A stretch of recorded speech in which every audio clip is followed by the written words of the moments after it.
কিন্তু কেন তোমার ছেলে কলেমা পড়তে পারছে না? বলে আল্লাহ রাসূল, আমার ছেলে সব দিকতে ভালো ছিল, কিন্তু আমার বৌমার কথা শুনে আমার সাথে দুর্ব্যবহার করতো, খারাপ ব্যবহার করতো, আমাকে কষ্ট দিত। আমি আল্লাহর কাছে দোয়া করেছিলাম, আল্লাহ আমার ছেলে যত আল্লাহর ওলি হোক না কেন, যত ভালো ফয়সালা করুক না কেন, আল্লাহ তুমি তাকে জাহান্নামে দিবে। এই দোয়া করে ফেলেছি। নবীর সাহাবী, সে যুদ্ধে, সব যুদ্ধে রাসূলের সাথে যায়, নামাজ করে, সব কিছু ঠিক আছে। মার বোর কথা শুনে আমরা অনেক সময় দেখা গেল কি করি, বোরটা কথাটা সঠিক আর মার কথাটা, মাকে আমরা মিথ্যাবাদী মানি ফেলে। ঠিক না বলেন ভাইরা? এরকম পরিবারে হয় কি হয় না? মা বাপকে আমরা কি করে ফেলি? মা বাপকে আমরা দোষী করে ফেলি, মা বাপের সাথে খারাপ আচরণ করি। এরকম একটা ঘটনা ঘটে গেছে। এই উম্মতটা তুমি আমার উম্মত বানাই দাও চাচ্ছে কে? নবী মুসা। কে চাচ্ছে? আল্লাহ বলেন, মুসা এই উম্মতটাকে তোমাকে আমি দিব না, এই উম্মতটা দেব আমার বন্ধু হাবিব মুহাম্মদ সাল্লাল্লাহু আলাইহি ওয়াসাল্লামকে। সেই উম্মত কারা? আমরা। মুসা চাচ্ছে আমাদেরকে, আল্লাহ বলতে না তোমারে দেবো না, আমি দেবো কার? নবী মুহাম্মদ সাল্লাল্লাহু আলাইহি ওয়াসাল্লামের। কত দামি উম্মত! মুসা আল্লাহর কাছে পাইলাম, বাইনা ধরলেন, আল্লাহ তৌরাত গ্রন্থের মধ্যে দেখলাম এমন একটা উম্মত আসবে যে উম্মতটা তাদের ধর্মগ্রন্থ মুখস্থ করে সিনার মধ্যে রাখবে। 30 পারা কোরআন মুখস্থ করে বাচ্চারা মানুষ রাখে, সিনার মধ্যে রাখে না, সিনার মধ্যে রাখে। মানুষটাকে যদি অসুস্থ হলে তাকে মেডিকেলে পরীক্ষা করলে তার হার্ট, বাল্ব, কিডনি প্রত্যেকটা অঙ্গ প্রত্যঙ্গ তন্ন তন্ন করে দেখলে ওর কোরআন কি কোথায় আছে কি খুঁজে পাবে? আল্লাহ তাআলা সিনার মধ্যে, হাফেজ সিনার মধ্যে কোরআন সংরক্ষণ করেছেন।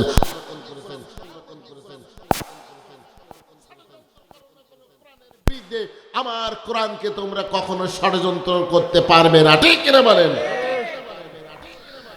পৃথিবীর সমস্ত মানুষ যদি কোরআন পুড়িয়ে ফেলে, কোরআনের কিছু আসে যায়, 10টা হাফেজ এক জায়গায় হবে, আবার কোরআন লেখা হয়ে যাবে। ঠিক কিনা বলেন? এই জন্য আল্লাহ তাআলা বলেছেন, পৃথিবীতে যত কিতাব এসেছি আমি একমাত্র কোরআনের দায়িত্ব নিয়েছি সংরক্ষণ করার, আর কোনো কিতাবের দায়িত্ব নিনি। এই জন্য পৃথিবীতে যত কিতাব এসেছেন সব কিতাব পরিবর্তন করে ফেলেছে, একমাত্র কোরআনের একটা অক্ষর পর্যন্ত পরিবর্তন করতে পারে না। ঠিক না বলেন? তার কারণ আল্লাহ বলেছে, ইন্না নাহনু নাযালনা যিকরা ওয়া ইন্না লাহু লাহাফিজুন, নিশ্চয় আমি কোরআন নাজিল করেছি আর এই কোরআন হেফাজতের দায়িত্ব আমি আল্লাহ তাআলা গ্রহণ করেছি। ঠিক কিনা বলেন? পৃথিবীর মানুষ যত তুমি ষড়যন্ত্র করো না কেন, বাংলাদেশ থেকে মুছে দেওয়ার জন্য যত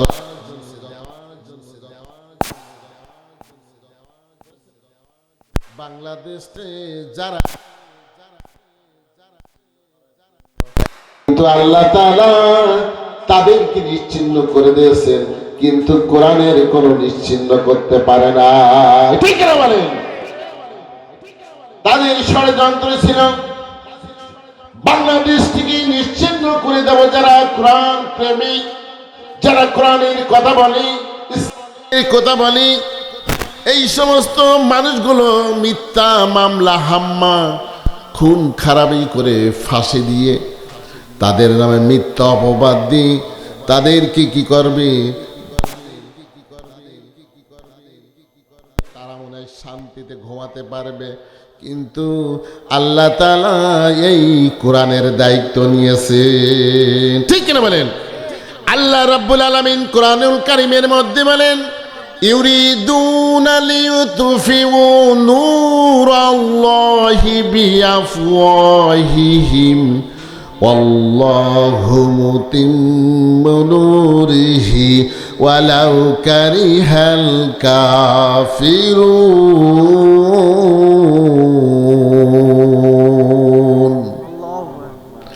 আল্লাহ রাব্বুল আলামিন বলেন তারা ফুৎকার দিয়ে আমার নূরকে নিভাতে চাই, আমার কোরআনকে নিভাতে, ইসলামকে নিভাতে চাই, কিন্তু আমি আল্লাহ কিয়ামত পর্যন্ত এই কোরআন আমি বিকশিত করব, জমিনে জ্বালাবো, এই কোরআন প্রতিষ্ঠিত করব। কিন্তু কাফিররা যত অপছন্দ করুক না কেন, দায়িত্ব কে নিয়েছে? আল্লাহ নিয়েছে। আমাদের পক্ষে কে আছে? আল্লাহ আছে। যদি আমাদের পক্ষে আল্লাহ থাকে তাহলে আমাদের কোনো ভয় আছে? কোনো ভয় নেই। এই জন্য যত ষড়যন্ত্র করুক আর যত টালবাহানা করুক না কেন, আল্লাহ আমাদের পক্ষে। আল্লাহ আল্লাহু ওয়ালিউল মুমিনিন, আমি মুমিনদের অভিভাবক। আমি একটা উদাহরণ দিলে আপনারা বুঝবেন। বাঘ তাড়া করেছে গরু, গরু যে ছুটতে ছুটতে এক হাবড়ের মধ্যে, কাদার মধ্যে পড়ে গেছে, গরু আর উঠতে পারতেছে না। ওই সাথে সাথে গরুকে ধরার জন্য বাঘ ওই কাদার মধ্যে ঝাঁপ দিয়েছে। দুইজন কাদার মধ্যে ডুবে গেছে, কেউ কারো ধরতে পারতেছে না। বাঘ বলতেছে এবার তুমি বলো আমি বলি, কেউ আর উঠতে পারবো এখান থেকে। গরু বলতে শোন বাঘ, আমার মালিক আছে, সন্ধ্যাবেলায় যখন আমাকে গোয়ালে পাবে না, আমার মালিকের চোখ চড়ক গাছ হয়ে যাবে। একটা গরুর দাম কত? 1 লক্ষ 2 লক্ষ নিচে তো নেই। চারটি পাওয়া হলে তো দেখা গেল 50,000, ঠিক না? এইরকম 1 লক্ষ টাকার গরু যদি কারো গোয়াল থেকে হারা যায়, ওই গৃহস্থের অবস্থা হবে কি? পাগলই যাবে। সন্ধ্যাবেলায় যখন আমাকে পাবে না, তখন চারিদিকে চুরোচুরি করবে, কাদার মধ্যে আমাকে ফেলে আমাকে এখান থেকে উঠাইয়ে ধোয়াইয়ে যত্ন করে নিয়ে আমাকে আবার গোয়ালে নিয়ে যাবে, যেহেতু আমার একজন মালিক আছে। আর তুই বাঘ, বনের বাঘ, ব্যাপার হিংস্র, তোর কোনো মালিক নাই, তুই কোনো মালিকের গোলামি করিস নাই। তোকে পেলে পিটাবে, পিটাই আচ্ছা মতো গলায় দড়ি বেঁধে সমস্ত গ্রামে ঘুরাই নিয়ে বেড়াবে। পৃথিবীর মানুষ যারা ইসলামের সঙ্গে দুশ্মনী করতে চাও, কোরআনের সঙ্গে বেয়াদবি করতেছ, তোমাদের কোনো মালিক নাই, গোলাম নাই। আল্লাহ বলেছে আমার কোন গোলাম যদি বিপদে পড়ে আমার যখন ডাক দিবে, আমি আল্লাহ তাআলা আরশ মহল্লা থেকে সাথে সাথে তার বিপদ মুক্ত করা আমার জন্য ওয়াজিব হয়ে যায়। ঠিক না বলে? রাতে অন্ধকারে আল্লাহর কাছে কাঁদে, চোখের পানি ফেলে, আল্লাহ আপনার ডাকে সাড়া দেবে, ঠিক না? আল্লাহ বলেছে উদউনি আস্তাজিব লাকুম, আমাকে ডাকো, আমি তোমার ডাকে সাড়া দিব। আমার দিকে যদি 1 বিঘা অগ্রসর হও, আল্লাহ বলতেছেন তোমার দিকে 2 বিঘা অগ্রসর হব, মানে 1 হাত। আমার দিকে যদি 1 হাত আসো, তোমার দিকে 2 হাত আসবো। আমার দিকে যদি হেঁটে আসো, আমি তোমাকে ছুটে আসবো তোমাকে ধরার জন্য। ঠিক না বলেন? এটা আল্লাহ বলতেছেন। আল্লাহকে ডাকো, তাহলে আল্লাহ ডাকে কি দেবে? সাড়া দেবে। এই জন্য মাহফিল কেউ শুনতে চাই না, সবাই খেতার মধ্যে চুপচাপ করে বসে আছে, শুয়ে আছে, কিন্তু কেউ ওই ময়দানে আসে না। আল্লাহ তাআলা 3টি জিনিস পছন্দ করে। কয়টি জিনিস পছন্দ করে? 3টি জিনিস। এক হচ্ছে শীতের উজু, শীতের উজু। শীতকালে উজু করলে আল্লাহ খুশি হয়ে যায়, আল্লাহর হাসি পায়। আসমানের ফেরেশতারা তোমরা দেখো, কনকনে শীতের মধ্যে আমার এই বান্দাগুলো গায়ের জামা কাপড় খুলে লেপকে লাথি মেরে ফেলে দিয়ে ঠান্ডা পানি দিয়ে উজু করে নামাজের জন্য, মাহফিল শোনার জন্য রওনা দিয়েছে। তোমরা সাক্ষী থাকো, ওর জীবনের সমস্ত গুনাহ আমি আল্লাহ তাআলা মাফ করে দেব। সুবহানাল্লাহ। তাহলে আল্লাহ তাআলা শীতের উজু পছন্দ করে। আরেকটা জিনিস আল্লাহ তাআলা পছন্দ করে, সেটা হচ্ছে যৌবনের ইবাদত। কিসের ইবাদত? যৌবনকালের ইবাদত। কারণ যৌবনকালে মানুষগুলো একটু গুনাহ করতে ভালোবাসে, ঠিক কিনা বলেন? এই সময় যদি কোনো ব্যক্তি ইবাদত করে, আল্লাহর হুকুম মানে, আল্লাহ তাআলা বলেন বান্দা ওই যৌবনকালে একটা সিজদা যদি দেয়, আর বৃদ্ধকালে 80টা সিজদা দিলে ওই একটা সিজদার দাম আমার কাছে অনেক বেশি। সুবহানাল্লাহ। যৌবনকালে যদি কেউ আল্লাহকে ডাকতে পারে, আল্লাহ তাআলা খুশি হয়ে যায়, ও ফেরেশতারা তোমরা সাক্ষী থাকো, ওই যুবক আমার ঘরে সে উযু করে নামাজ পড়ে মার পিছনে, তোমার ওর জীবনের যত গুনাহ আছে আমি আল্লাহ তাআলা সব মাফ করে দিলাম। আল্লাহ তাআলা আরেকটা জিনিস পছন্দ করি, 15 ঘন্টা সামনে আসতেছে রোজা, চৈত্র মাসের রোজা, যখন খরা 15 থেকে 16 ঘন্টা রোজা থাকে, মানুষগুলো যখন পিপাসিত কাতর হয়ে যায়, ক্ষুধার যন্ত্রণায় যখন মানুষগুলো অতিষ্ঠ হয়ে যায়, আল্লাহ তাআলা ডেকে বলে, ও আমার ফেরেশতারা, আল্লাহ তাআলা বেশি ফেরেশতাদেরকে সাক্ষী মানে তোমরা সাক্ষী থাকো, ওই ব্যক্তির সিয়াম আর কিয়ামের মাধ্যমে ওই ব্যক্তির জীবনের সমস্ত গুনাহ আমি আল্লাহ তাআলা মাফ করে দিব। আল্লাহ তো মাফ করার জন্য বসে আছে, আমি যদি না চাই আল্লাহকে মাফ দিবে? আল্লাহ মাফ দিবে না। বাইরে আমি বলতেছিলাম, মুসা আলাইহিস সালাম আল্লাহর কাছে বলেন, আল্লাহ যে উম্মত সিনার মধ্যে কোরআন মুখস্থ করে এই উম্মত আমার দাও। আল্লাহ বলেন, মুসা তুমি হাজারো চাইলে আমি দিব না, ওই উম্মতটা দেব আমি নবী মুহাম্মদে। ঠিক না বলেন? আল্লাহর পয়গম্বর হযরত মুসা আল্লাহর কাছে বলেন, আল্লাহ এমন একটা উম্মত আমি দেখলাম যে উম্মতটা দুনিয়াতে এসে কি করবে, নবী চলে যাবে কিয়ামত পর্যন্ত নবীদের দাওয়াতের কাজ তারা গ্রহণ করবে। ঠিক না বলেন? আগে নবীকে ছাড়া দাওয়াত দিতে পারতো না, এক নবী মরে গেলে দাওয়াত ইসলাম। কিন্তু আমাদের নবী মরে গেছে, প্রায় 1450 বছর হয়ে গেছে, এখনো পর্যন্ত সেই কোরআন হাদিসের হুবহু দাওয়াত চলতেছে।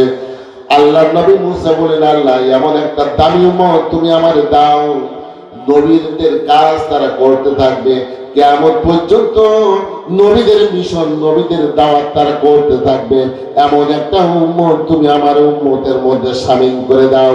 আল্লাহ বলেন, মুসা ওই উম্মতটা দেব আমি নবী মুহাম্মদের। সুবহানাল্লাহ। তাহলে আমরা কি দামি না বেদামি? আমরা জান্নাতে যাব, 4 ভাগে 3 ভাগ থাকবে উম্মতি মুহাম্মাদি। জান্নাতের মধ্যে 120 কাতার হবে। জান্নাতের কাতার হবে কয়টা?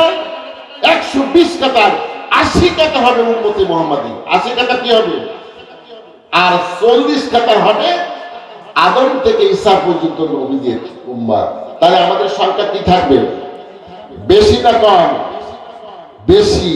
তাহলে আমাদের এই মাহফিল শুনতে আসলে লাভ হলো না লস হলো? লাভ হলো না? লাভ হলো, কিন্তু সেই লাভ তারা বুঝতে পারতেছে না। ঠিক কিনা বলেন? বাইরে এই জন্য আমি বলতেছিলাম,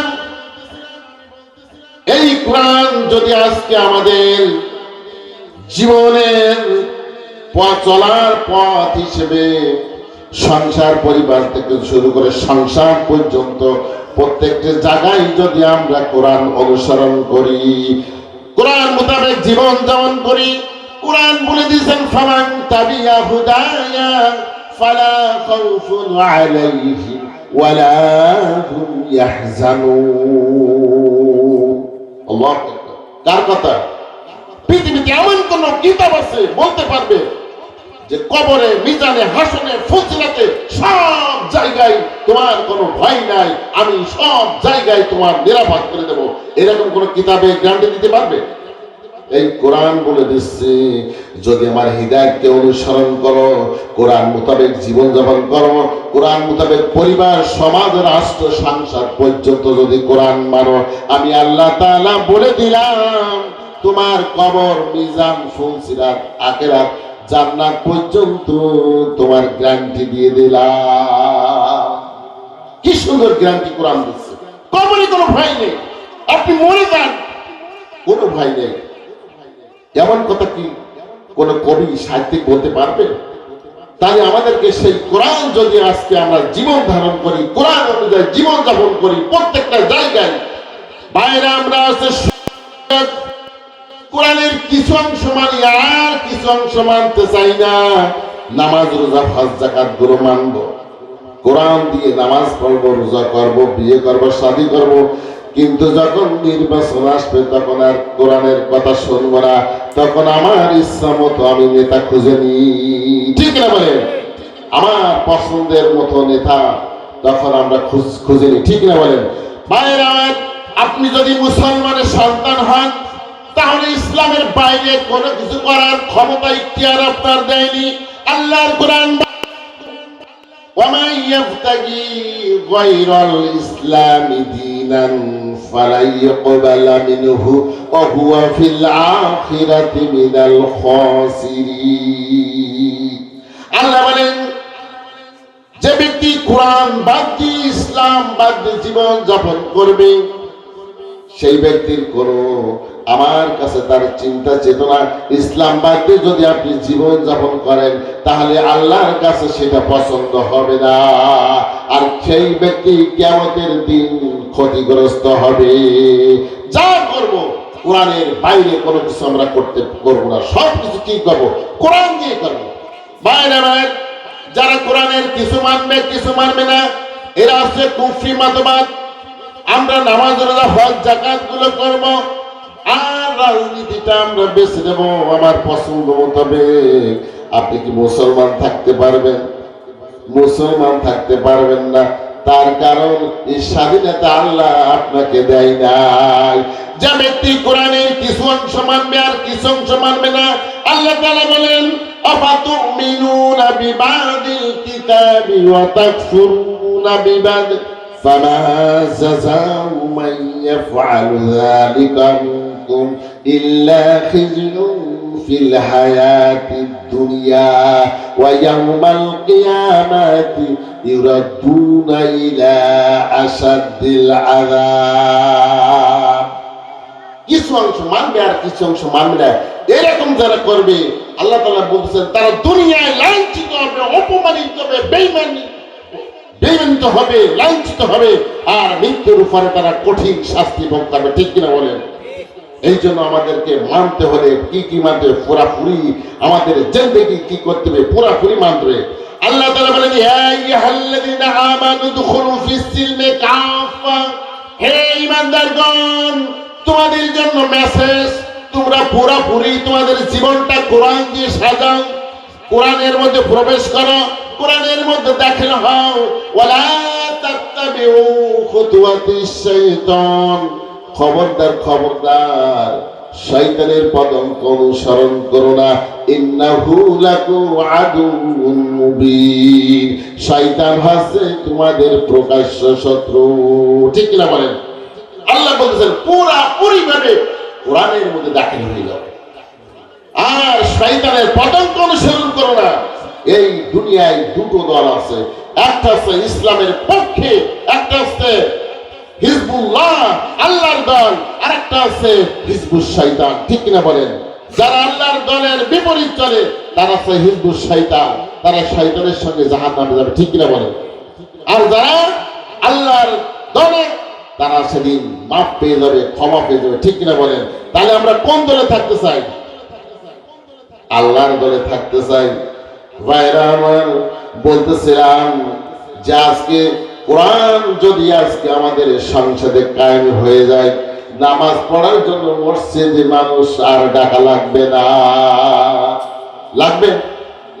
মানুষ ডাকা লাগবে না, মানুষ এমনি এমনি ছুটবে। সৌদি আরবে আমি হজ করে আসছি, সৌদি আরবে কয়েকটা কোরআনের আইন সেখানে বলবৎ আছে, সব নাই, কিছু আছে, কোন জায়গায় 100% নাই, 80% আছে, 60% আছে, 40% আছে। সেই জায়গায় সোনার দোকান আমি নিজে দেখেছি, স্বর্ণের দোকানগুলো এক একটা দোকানে টন টন স্বর্ণ আছে, সমস্ত দোকানগুলো খুলে রেখে নামাজ পড়তে চলে যায় একটা চোর, একটা গুন্ডা, একটা দুষ্কৃতকারী, কারো সাধ্য নাই ওই দোকান থেকে এক টুকরো সোনা চুরি করা, ঠিক কিনা বলেন? ভয় করে কার? আল্লাহর ভয় করতে হবে। ভয় করবো কার? আল্লাহর ভয় যদি কারো অন্তরে এসে যায় তাহলে দেখা করো এই দুনিয়াটা স্বর্গে পরিণত হয়ে যাবে। 53 বছর এই বাংলাদেশ স্বাধীন হয়েছে। কত বছর? 53 বছর কিন্তু এই বাংলাদেশে বহু রাজনৈতিক দলেরা আসলো, কিন্তু তাদের ভাগ্য পরিবর্তন হইল, কিন্তু জনগণ সাধারণ মানুষের কোনো ভাগ্যের পরিবর্তন হইল না। হয়েছে? হয়নি। তাদের পরিবর্তন হয়েছে। বেগমপাড়ায় বাড়ি হয়েছে, লন্ডনে বাড়ি হয়েছে, সিঙ্গাপুরে গাড়ি বাড়ি, এবং তারা কি করেছে?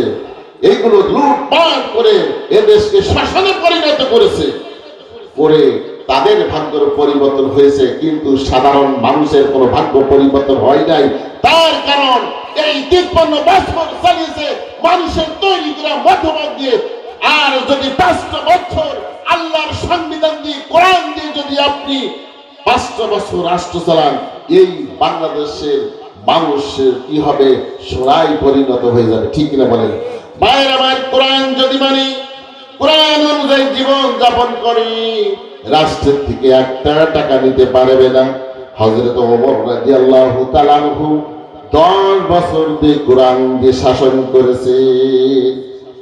ঈদের দিন ওমরের বিবি ওমরের চোখের সামনে এসে কাঁদে, ও খলিফাতুল মুসলিমিন ওমর, 10টা বছর তুমি রাষ্ট্র চালাচ্ছ, তোমার ছোট ছোট 2টি বাচ্চা ঈদের দিন পুরানো জামা কাপড় পরে ঈদগায় যাইবে না, নতুন জামার বাইনা ধরেছে, তোমার কি 2টো নতুন জামা জোটে না? বিবি কাঁদতেছে, ওমরের সামনে চোখের পানি ফেলতেছে, তুমি কি 2টো নতুন জামা কিনতে পারো না? তুমি আজকে 10 বছর পার্লামেন্টের, তুমি খলিফা, তোমার কি টাকা পয়সা নাই? ওমর বলে, বিবি কোথায় পাবো টাকা? যে বাইতুল মাল থেকে বেতন পাই, এই টাকা দিয়ে কোন রকমের আমার সংসারটা চলে, আমি কি করে তাদের আশা পূরণ করব?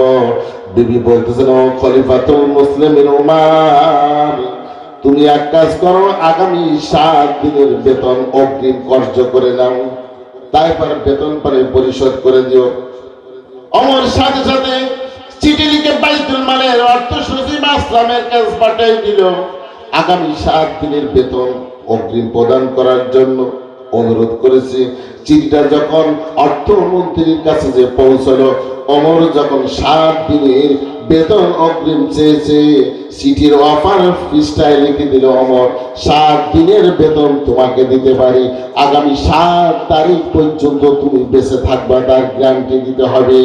আগামী মাসের 7 তারিখ পর্যন্ত জনগণ তোমাকে খলিফা পদে বহাল রাখবে, এই গ্যারান্টি যদি তুমি দিতে পারো, তোমার আমি 7 দিনের বেতন অগ্রিম দিতে পারি। কি শর্ত দিয়ে দিলে? আমরা তো দেখা গেল 10 বছরের 20 বছরের লোন নিই না, আচ্ছা আমি মরে গেলে লোন শোধ করবে কি? এই গ্যারান্টি আমরা দিতে পারবো? বাইরে চিঠিটা যখন ওমরের কাছে পৌঁছানো, ওমর চিঠিটা পড়ে চোখের পানি ফেলে, হারে তোমার কোরআনে এত সুন্দর মানুষ তৈরি করতে শিখেছে, আমাকে ভয় করে না, ভয় করে কার? আল্লাহকে ভয় করে। এরকম কোরআন প্রেমিক মানুষ যখন তৈরি যাবে, তখন এই বাংলাদেশকে স্বর্গে পরিণত হয়ে যাবে। আর কোরআনী চরিত্র মানুষ যতদিন আমরা বলতে না পারবো, ততদিন পর্যন্ত এই বাংলাদেশের টাকা লুটপাট করবে। ঠিক না বলে? ততদিন পর্যন্ত বাংলাদেশের টাকা লুটপাট হবে। এই জন্য কোরআন মানে পৃথিবীতে শান্তি দিতে পারে, কোরআন ছাড়া আর কোন কিতাব পৃথিবীতে শান্তি দিতে পারবে না। আমি সূরা লোকমান থেকে 2টি আয়াত আপনাদের সামনে পেশ করেছি। লোকমান একজন মানুষ ছিলেন, লোকমান একজন আল্লাহর ব্যক্তি ছিলেন। কেউ কেউ বলেছেন নবী ছিলেন, কেউ কেউ বলেছেন না তিনি হাকিম ছিলেন, জ্ঞানী ছিলেন। লোকমানের নামে একটা সূরা আছে না? একটা সূরা আছে লোকমান। একদিন তার মনিব বলছে, লোকমান তুমি একটা বকরি জবাই করে নিয়ে আসো, বকরির মধ্যে সব থেকে উৎকৃষ্ট জিনিসটা বের করে নিয়ে আসো, 2টি উৎকৃষ্ট জিনিস বের করে নিয়ে আসো। লোকমান বকরিটা জবাই করলো, জবাই করে জিহ্বা আর কলিজাটা বের করে নিয়ে আসলো। আবার কিছুদিন পরে বললো, লোকমান তুমি আর একটা বকরি জবাই করে নিয়ে আসো, এর ভিতর থেকে সব থেকে নিকৃষ্ট 2টি জিনিস তুমি বের করে নিয়ে আসো। আবার লোকমান কলিজা আর জিহ্বাটা নিয়ে আসলো। মালিক বলল, জিজ্ঞাসা করলো, লোকমান 2টি ভালো জিনিস চাইলাম, তুমি এই 2টো বের করে নিয়ে আসলে, আবার দুটি খারাপ জিনিস চাইলাম, তুমি এই জুড়ি দুটো কেন নিয়ে আসলে? লোকমান বুঝলেন মনিব, কোন মানুষের জিহ্বা যদি খারাপ হয়ে যায় সেই মানুষটা নষ্ট হয়ে গেছে, ঠিক না বলেন? আর কোন মানুষের কলিজা কলম যদি নষ্ট হয়ে যায় ওই মানুষটা নষ্ট হয়ে গেছে। আর ওই দুটি জিনিস যদি কারো ভালো থাকে তাহলে ওই মানুষটা হচ্ছে সব থেকে দামি, সব থেকে ভালো, ঠিক কিনা বলেন? আমরা এই জিহ্বা দ্বারাই সব কিছু কি করি? আমরা কি করি? সব থেকে আমরা জিহ্বা দ্বারাই বেশি গুনাহ করি। দুটি জিনিসের দ্বারা সব থেকে আমরা বেশি গুনাহ করি, একটা হচ্ছে জিহ্বা আর একটা হচ্ছে লজ্জার স্থান, ঠিক কিনা বলেন? ভাইরা, লোকমান তার ছেলেকে বলতেছেন, ছেলেদেরকে ডাকলেন, আল্লাহর সঙ্গে পরিচয় করে দিয়েছেন, এ বৎস, আল্লাহর সঙ্গে শিরক করো না, শিরক হচ্ছে সব থেকে বড় গুনাহ। আল্লাহ তাআলা সব গুনাহ মাফ করবে, কিন্তু একটা গুনাহ মাফ করবে না, সেটা হচ্ছে শিরকের গুনাহ। শিরক বলেন আল্লাহ ছাড়া অন্য কারো কাছে চাওয়া, হাত পাতা, ধন্না দেওয়া, তার নাম হচ্ছে কি? শিরক। আপনার সন্তান হয় নাই, আপনারা গাছের কাছে যেয়ে, দরগায় যেয়ে, পীরের কাছে, বিভিন্ন জায়গায় যেয়ে মানুষ কি করে? আজকে কি করে? সন্তান চাই না, চাকরি চাই না, সুস্থতা চাই না, এগুলোর নাম কি? শিরক করা। খবরদার! লোকমান তার ছেলেদেরকে বলতেছে, তোমাদেরকে যদি কেটে কেটে টুকরো টুকরো করে দেওয়া হয়, খবরদার তোমরা কি করবা না? আল্লাহর সঙ্গে শিরক করবা না। তার কারণ ইন্না শিরকা লা যুলমুন আযীম, শিরক হচ্ছে সবথেকে বড় জুলুম। ভাইরা, এইভাবে আল্লাহর সঙ্গে পরিচয় করে দিন, ছেলেদেরকে আল্লাহর সঙ্গে পরিচয় করে দে। আল্লাহ তাআলা বলে, ও লোকমান, এখন আমার দায়িত্ব আছে তোমার সঙ্গে তোমার ছেলেদেরকে পরিচয় করে দেওয়ার জন্য। তখন আল্লাহ তাআলা বলতেছেন, ووصينا الإنسان بوالديه حملته أمه وهنا على وهن وفصاله في عامين أن اشكر لي ولوالديك إلي المصير। বলছে লোকমান, তুমি আমার সঙ্গে পরিচয় করে দিলে তোমাদের সন্তানদেরকে।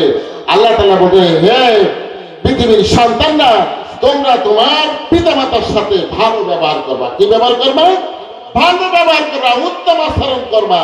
তার কারণ তোমার মা তোমাকে পেটে ধারণ করেছে এবং ডেলিভারি করেছে এবং 2 বছর পর্যন্ত দুধ খেয়েছে। অর্থাৎ তোমরা পিতামাতার প্রতি কৃতজ্ঞ হও আর আমার প্রতি কৃতজ্ঞ হও। কে বলতেছে? আল্লাহ বলতেছে। আজকে আমাদের সমাজের পিতামাতা, বৃদ্ধ পিতামাতাদেরকে আমরা খেদমত করি না। তাদেরকে আমরা বিয়ে শাদী, ছেলে পেলে যখন বিয়ে শাদী করে তখন তাদের সাথে তাচ্ছিল্য ব্যবহার করে না, বাড়ির থেকে তাদেরকে বের করে দেয়। অনেক নেটে অনেক কিছু খবর আমরা দেখতে পাই না?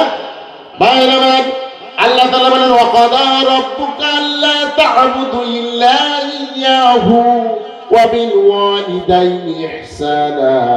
আল্লাহ বলেন, সর্বপ্রথম আমার ইবাদত করবা, দ্বিতীয় নম্বর কাজ আছে তোমাদের পিতামাতার সাথে উত্তম আচরণ করবা, উত্তম ব্যবহার করবা, উত্তম আচরণ করবা, তাদের সাথে খারাপ ব্যবহার করবে না। কিন্তু আজকে আমাদের সমাজে আমরা মুসলমানরা অধিকাংশ পিতামাতার সাথে খারাপ ব্যবহার করতেছি না? খারাপ ব্যবহার করতেছি।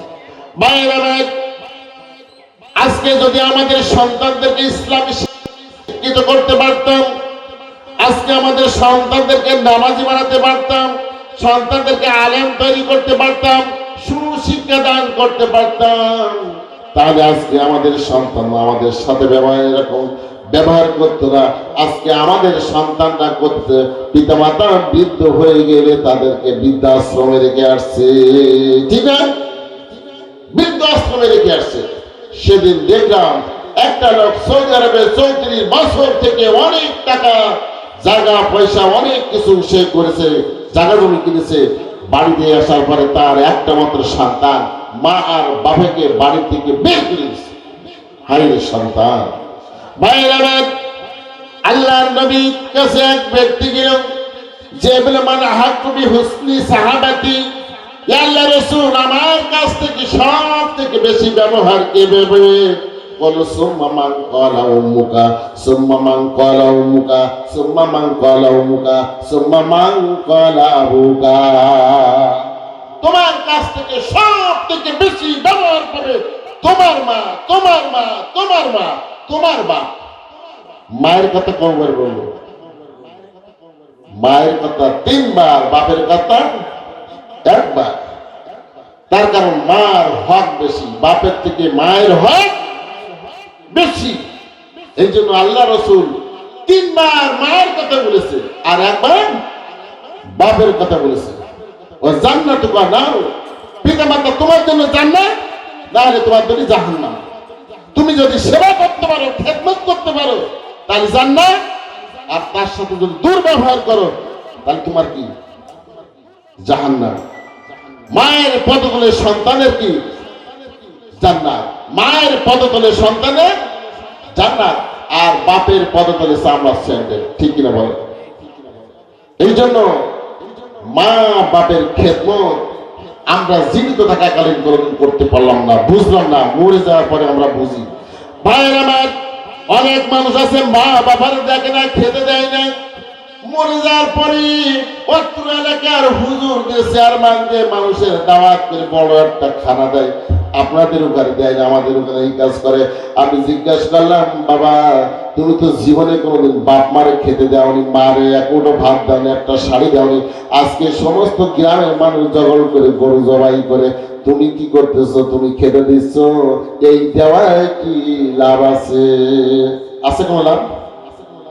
বলে না দিলে মানসিক খারাপ বলবে। এই জন্য আজকে আমাদের পিতামাতার সাথে কি ব্যবহার হয়ে যাচ্ছে? খারাপ ব্যবহার হয়ে যাচ্ছে। আল্লাহর নবী 3 বার কেন মায়ের কথা বললেন? মা যখন সন্তান পেটে ধারণ করে, বৈজ্ঞানিকরা গবেষণা করে দেখেছে, একটা সন্তান যখন ডেলিভারি হওয়ার আগ পর্যন্ত 4000 বার মার কলিজায় লাথি মারে। কয়বার? 4000 বার লাথি মারে। সন্তান পেটের মধ্যে ধারণ করলে কি কষ্ট যাতনা একমাত্র মা ছাড়া আর কেউ বলতে পারবে না। আল্লাহর নবী বলেছে, ও আমার উম্মতেরা, তোমার গর্ভ ধারণের স্ত্রীর দিকে তুমি তাকাও। তোমার স্ত্রী পেটের বাচ্চা নিয়ে কত কষ্ট করে, ওর দিকে খেয়াল করো।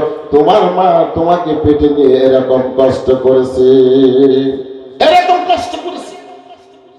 তুমি তার দিকে খেয়াল করলে তোমার মায়ের কথা মনে পড়বে। বাইরে মা যখন খেতে বসে পেটের মধ্যে গোটা দেয়, খেতে পারে না, এইভাবে 10টা মাস পেটে ধারণ করে। এই 10 মাসের কষ্ট, 10 মাসের কষ্টের জন্য আল্লাহ নবী বলেছেন মায়ের হক বেশি, মায়ের হক বেশি। মায়ের 10 মাস যখন হয়ে যায়, মা যখন সন্তান ডেলিভারি করার জন্য সুতিকা গৃহে চলে যায়, এখন তো আর ডেলিভারি করা লাগতেছে না, এখন সিজার হয়ে যাচ্ছে। কে যাচ্ছে? পেট কাটা। আমাদের বাংলাদেশের বোধহয় 90% মা সব সিজার করে কি করতেছে? বাচ্চা বের করতেছে, ঠিক না? বিশ্বাস নাই যে আমার বাচ্চা আমার নর্মাল হবে, এই বিশ্বাস নাই। এ কষ্ট করতে যাবে না, এই কষ্ট করলে একটা মানুষ শহীদ হয়ে যে পরিমাণ সব, অত পরিমাণ সব আল্লাহ তার মায়ের আমলনামার মধ্যে লিখে দেবে। সুবহানাল্লাহ। একটা মানুষ শহীদ হলে যে পরিমাণ ব্লাড লাগে, এত পরিমাণ ব্লাড আল্লাহ তাআলা ওই মায়ের শরীর দিয়ে বের করে দেয়, ঠিক কিনা বলে? এই পরিমাণ সব পায়। কিন্তু এখন কি সব পাচ্ছে ডাক্তাররা? কারা পাচ্ছে? ডাক্তাররা পাচ্ছে, মা পাচ্ছে না। ডাক্তার কাটতেছে, ডাক্তার কষ্ট করে ডাক্তার, মা তো মোটামুটি দেখা গেল একটা ইনজেকশন দিয়ে অবাস করে নিয়ে অজ্ঞান করে ফেলা দিয়েছে, বাস সিজার করে কেটে বের করে মার কাছে দিচ্ছে। ওর কোনো কষ্ট রয়েছে, জ্ঞান ফিরে বাস সুস্থ, ঠিক কিনা বলেন? ভাইরা মাকে এই যে ডেলিভারির সময় এত কষ্ট করলো, এত কষ্ট ভোগ করার জন্য আল্লাহ নবী বলেছেন সব থেকে হক মায়ের বেশি। বাইরে আমার ডেলিভারি যখন হয়ে গেল, মা তার সন্তানকে 2 বছর পর্যন্ত বুকের দুধ পান করে। রাত্রিবেলায় বাচ্চা নিয়ে কি মা সারা রাত জেগে থাকে।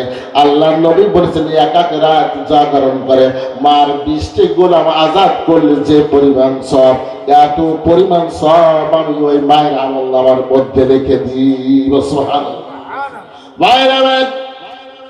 মা এক একটা সন্তানের 2 ফোঁটা, এক একটা সন্তানের 2 বছর পর্যন্ত দুধ খাওয়ায়। এই 2 বছর পর্যন্ত এক একটা ফোঁটার বিনিময়ে আল্লাহ তাআলা মায়ের একটা গুনাহ মাফ করে দেয়, আর একটা নেকি তার আমলনামার মধ্যে লিখে দেয়।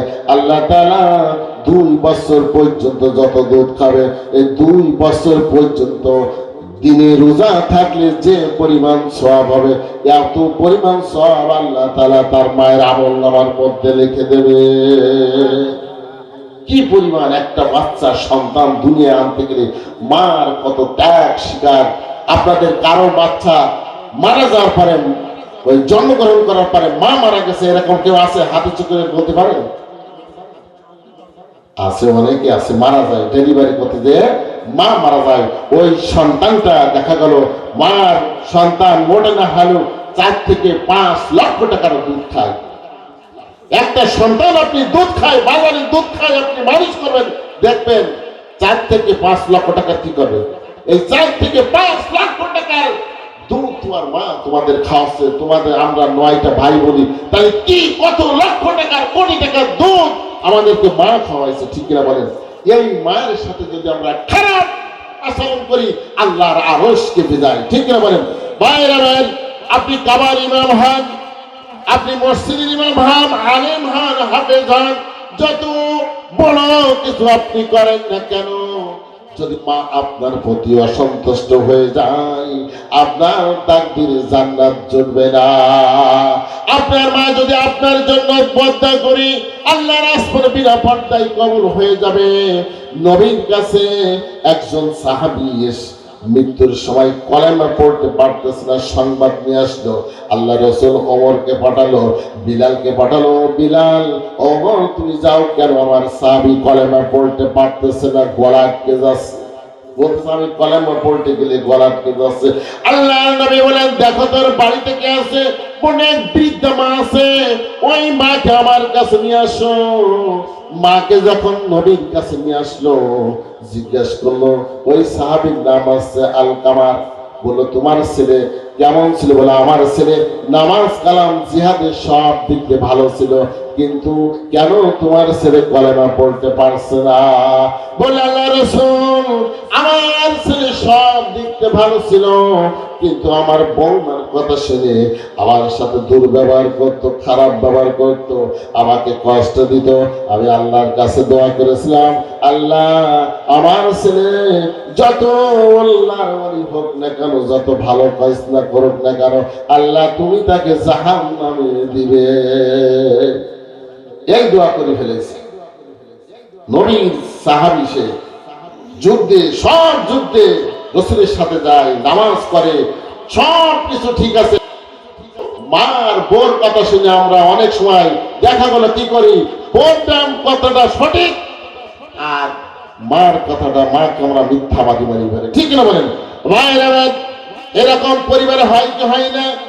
মা বাপকে আমরা কি করে ফেলি, মা বাপকে আমরা দোষী করে ফেলি, মা বাপের সাথে খারাপ আচরণ করি। এরকম একটা ঘটনা ঘটে গেছে। আল্লাহ রাসূল বলো, ও বুড়িমা তুমি তোমার সন্তানকে মাফ করে দাও। বুড়িমা বলে, আল্লাহ রাসূল আমার সন্তান এত আমার কষ্ট দিয়েছে, আমি মাফ করতে পারবো না, এত কষ্ট আমার দিয়েছে। আমি ছোট্টকালে আমার স্বামী মারা গেছে, পরের বাড়ি ভাঙা কোটা বেড়ে আমি আমার সন্তানকে আমি মানুষ করেছি, আজকে বড় হয়ে আমার সন্তান বিবাহ করে আমার বউমার কথা শুনে আমাকে মারে, আমাকে মিথ্যাবাদী বলে, আমাকে কষ্ট দেয়, আমাকে খেতে দেয় না, আমাকে বাড়ি থেকে বের করে দেয়। আল্লাহ রাসূল আমি আল্লাহর কাছে দোয়া করেছি আমার সন্তানকে আল্লাহ তুমি জাহান্নাম দাও। আল্লাহর নবী বলেন, বুড়িমা তুমি মাফ করো। বলে আল্লাহ রাসূল আমি মাফ করতে পারবো না। আল্লাহ রাসূল সাহাবীদেরকে বলেন, ও সাহাবীরা তোমরা কাঠ জোগাড় করো, এক জায়গায় এনে আগুন ধরে দাও, আলকামারকে ওই আগুনের মধ্যে ফেলে দাও মায়ের সামনে। মা বলে আল্লাহ রসুল আমি তো দেখতে পারবো না আমার সন্তানকে আগুনের মধ্যে। আল্লাহ রসুল বলেন ও বুড়িমা, তুমি যদি মাফ না করো তোমার সন্তান নিশ্চিত জাহান্নামে যাবে। মা কি সন্তানের এই কথা শুনে সহ্য করতে পারবে? মা হাউমাউ করে কেঁদে ফেলেছে, আল্লাহ রসুল আমি আমার সন্তানকে আমি মাফ করে দিলাম, সুবহানাল্লাহ, আমি মাফ করে দিলাম।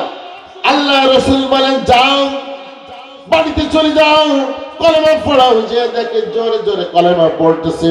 বাইরে ভাই, আপনারা যদি কাবার ইমাম হন, আপনারা যদি মসজিদ বানান, আলেম বানান, যত কিছু ভালো কাজ করেন না কারো, যদি মা আপনার অসন্তোষ হয়ে যায়, বাপ যদি আপনার অসন্তুষ্ট হয়ে যায়, আপনার কপালে কিসমতে জান্নাত জুটবে না। ঠিক কিনা বলেন? পশ্চিম কালেও জুটবে না। এই জন্য আজকে আমাদের সমাজে পিতামাতার মূল্যায়ন নেই, দাম নাই। আছে ভাই আমার, তিন ব্যক্তির দোয়া আল্লাহর দরবারে বিনা পর্দায় কবুল হয়ে যায়। তার মধ্যে এক নম্বর আছে পিতামাতা। ঠিক কিনা বলেন? গভীর রজনীতে বাইজিদের কাছে আমরা সবাই পড়েছি, ছোট্টকালে এই ঘটনাটা পড়েছি।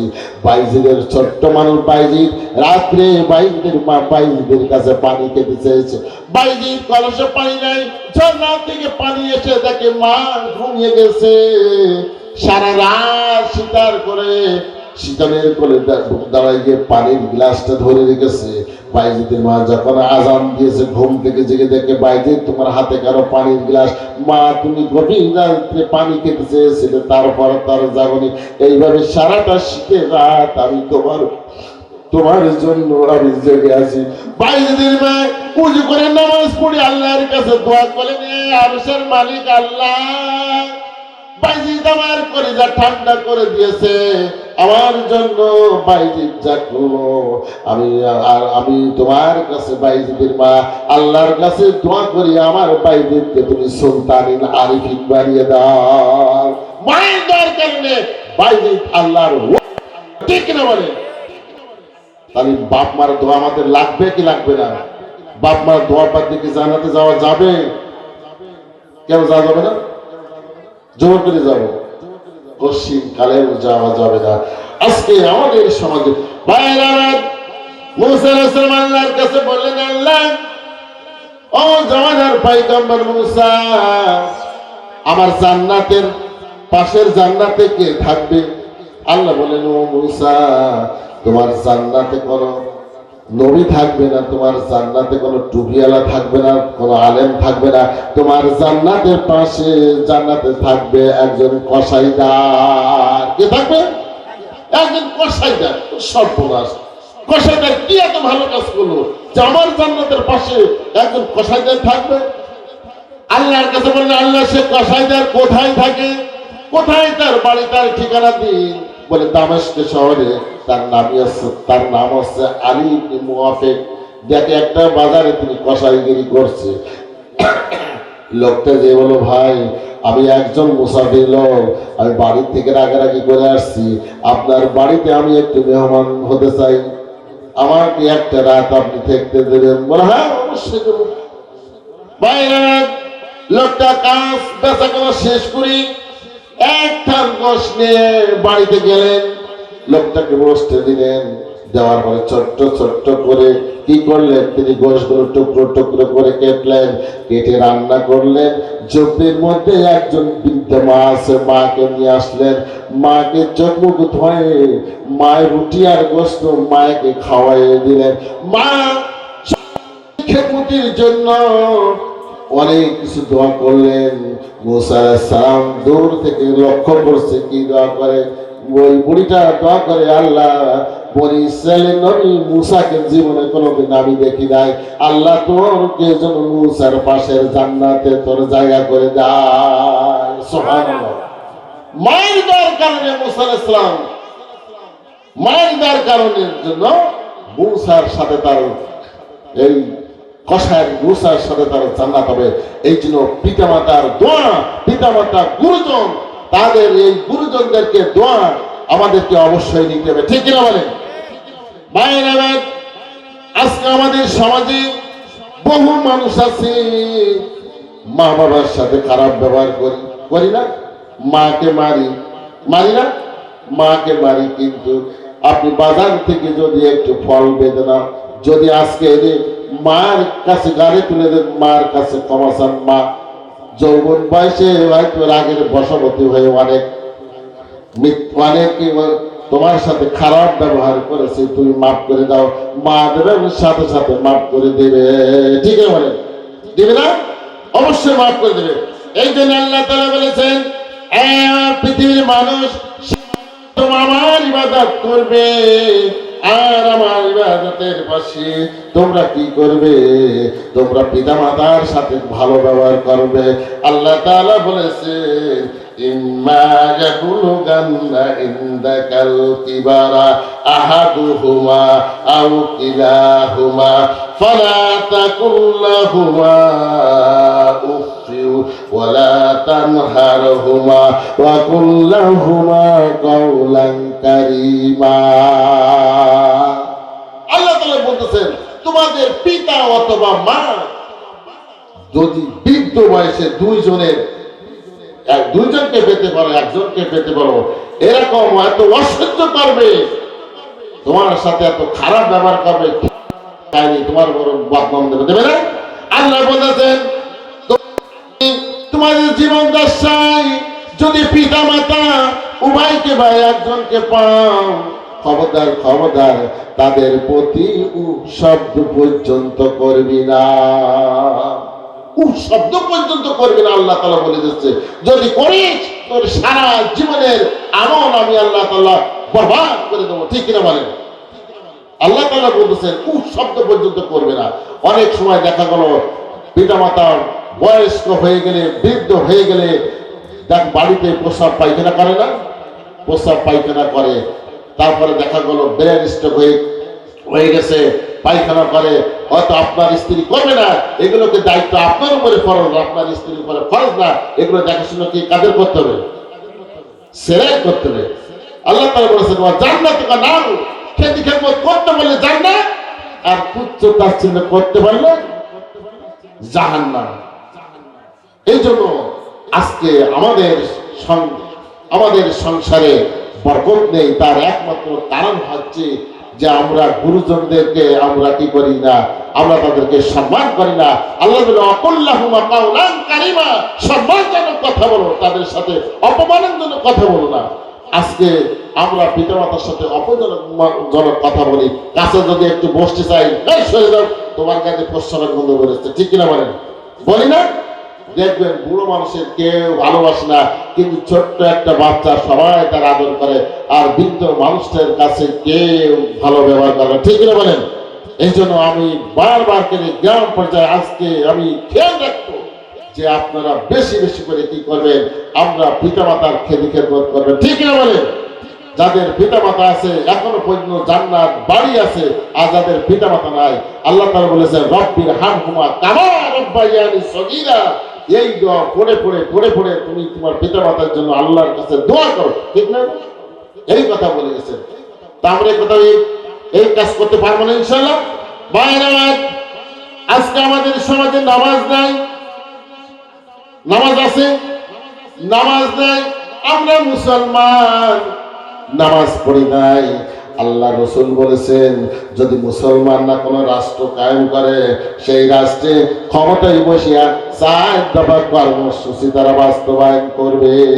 কোন মুসলমান ইমানদাররা যদি প্রেসিডেন্ট হয়, সেই রাষ্ট্র পরিচালনার দায়িত্ব হাতে পায়। আল্লাহ তাআলা বলেন, আল্লাযীনা ইম্মাক্কানাহুম ফিল আরদ ওয়া আকামুস সালাতা ওয়া আতাউয যাকাতা ওয়া আমরুনা বিল মারুফি ওয়া নাহাউ আনিল মুনকার। আল্লাহ তাআলা বলেছেন, যদি কোনো মুসলমানরা কোন রাষ্ট্রের দায়িত্ব পায়, সেই রাষ্ট্রে ক্ষমতায় বসে তারা 4 দফা কর্মসূচি বাস্তবায়ন করবে। কয় দফা? 4 দফা কর্মসূচি বাস্তবায়ন করবে। 1 নম্বর হচ্ছে নামাজ। 1 নম্বর কি? নামাজ প্রতিষ্ঠিত করে দেবে। সমাজে যদি নামাজ প্রতিষ্ঠিত থাকে, সেই সমাজ থেকে সুদ, ঘুষ, জিনা, ব্যভিচার সবকিছু প্রতিহত হয়ে যাবে, ঠিক কিনা বলেন?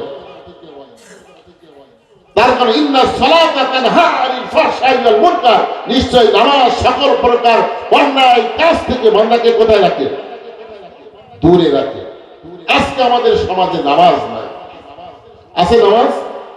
হয়তো মসজিদে দেখা গেল ফজরের সময় 5-7 জন, 8-10 জন, জোহরের সময় 3 জন, মাগরিবের সময় 5-7 জন, এই আছে। অথচ দেখা গেল এই গ্রামের একটা মানুষ হিন্দু নেই, সব মুসলমান, কিন্তু কেউ নামাজ পড়ে না। আল্লাহর নবী বলেছেন, তোমার সন্তানের বয়স যখন 7 বছর হবে নামাজের জন্য তুমি নির্দেশ দিবে। 10 বছর হলে তাকে প্রহার করবে, বাড়ির থেকে বের করে দেবে। আমরা কি এমন কোনো কিছু করতে পেরেছি?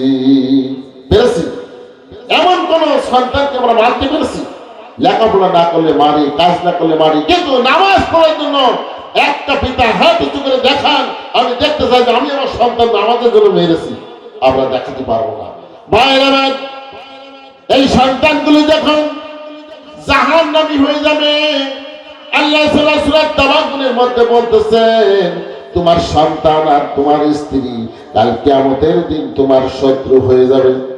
এরা যখন জাহান্নামী হয়ে যাবে, তার ধরে ধাক্কাতে ধাক্কাতে নিয়ে যাবে, তখন বলবে, আল্লাহ, আমি আমার সন্তান, আমি আমার বাপ আমাকে কোনদিন নামাজ পড়ার জন্য আমাকে বলে নাই, আমাকে নামাজ পড়ার জন্য কোনোদিন আমাকে শাসায় নাই।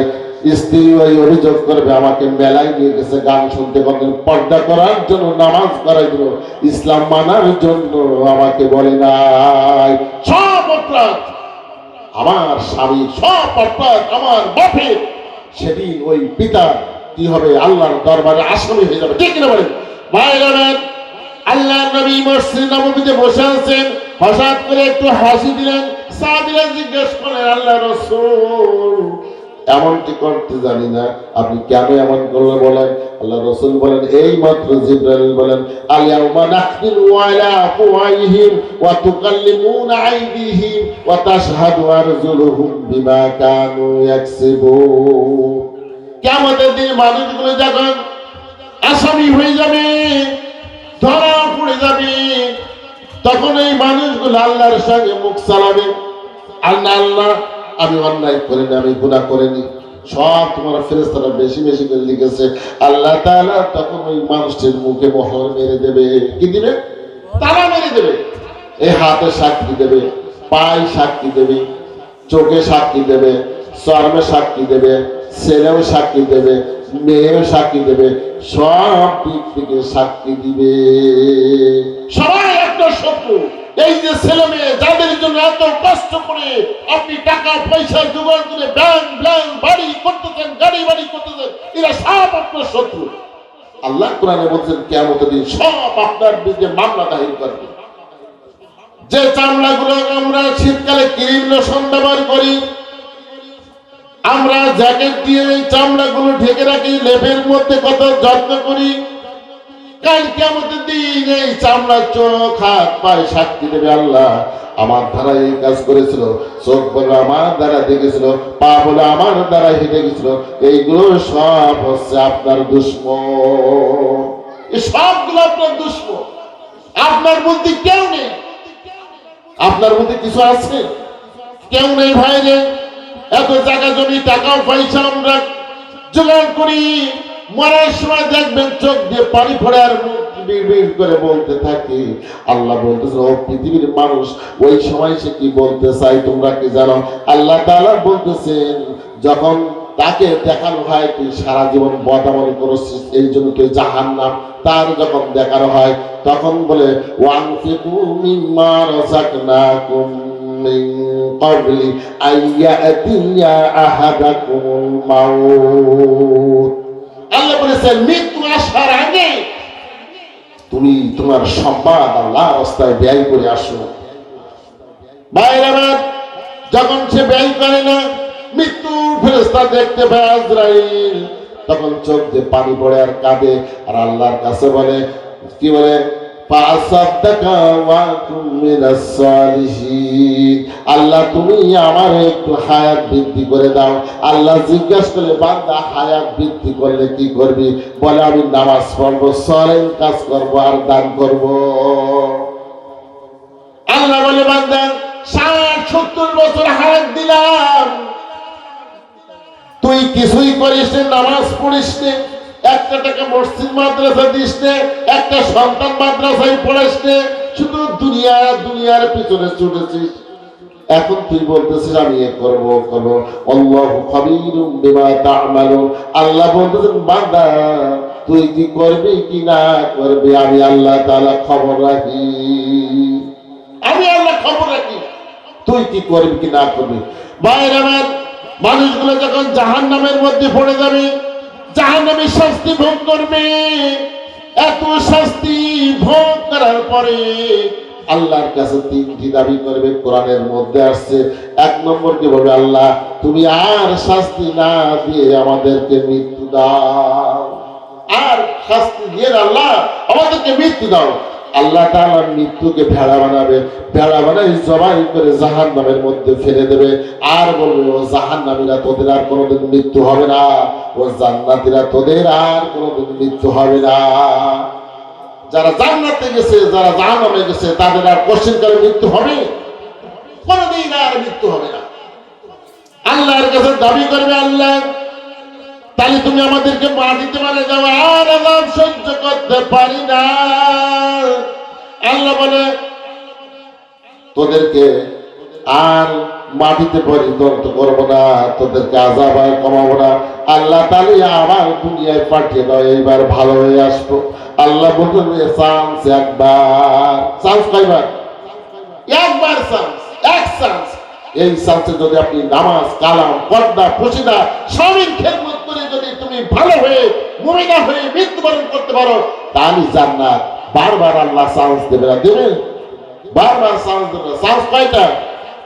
একটা। এখন আমাদেরকে ভালো হতে হবে। ভাই আমার সারা জীবন শুধু দুনিয়া করলাম, সংসার করলাম, নামাজ পড়লাম না, কোরআন মানলাম না, কোরআন পড়লাম না। কাল কিয়ামতের দিন আল্লাহ তাআলা বলতেছেন 5টা প্রশ্নের জবাব না দেওয়া পর্যন্ত আমি আল্লাহ তাআলা এক বিঘা অগ্রসর হতে দিব না। আল্লাহ তাআলা জিজ্ঞাসা করবেন যৌবন কালটা কোন রাস্তায় কাটিয়েছিস বল। আমরা যৌবন কালটা সারা জীবন অমুক চেয়ারম্যান অমুক মেম্বার অমুক এমপির পিছনে স্লোগান দিয়ে কাটিয়েছি, ঠিক কিনা বলেন? জীবনে কোনদিন নামাজ পড়েননি, দল করে বেড়াইছি। আমার আল্লাহ জিজ্ঞেস সারাটা জীবন কোন রাস্তায় ব্যয় করেছিস, কোন রাস্তায় আয় করেছিস, কোন রাস্তায় ব্যয় করেছিস, কতটুকু এলেম শিখেছিস, কতটুকু আমল করেছিস। আল্লাহ তাআলা কাল কিয়ামতের দিনে 5টা প্রশ্নের জবাব না চাওয়া পর্যন্ত আল্লাহ তাআলা তোমাকে এক বিঘা অগ্রসর হতে দিবে না, এক বিঘা অগ্রসর হতে দেবে না। জাহান্নাম যদি একবার পাওনা হয়ে যায়, আল্লাহ বলেন দুনিয়া 2 বার বিক্রি করে আমার কাছে যদি দিতে চাও আল্লাহ এর বিনিময়ে তুমি আমাকে মাফ করো। আল্লাহ বলেন তাও আমি তোমাকে মাফ করব না। এই জন্য এখনো সুযোগ আছে, সময় আছে, চান্স আছে, আছে এখনো আমরা কি করতে পারি, আমরা এখনো পরিবর্তন করতে পারি। ভাইরা যাদের জন্য এত কিছু করি, কাল কিয়ামতের দিন একটা বান্দার এক নেকি কম পড়ে যাবে।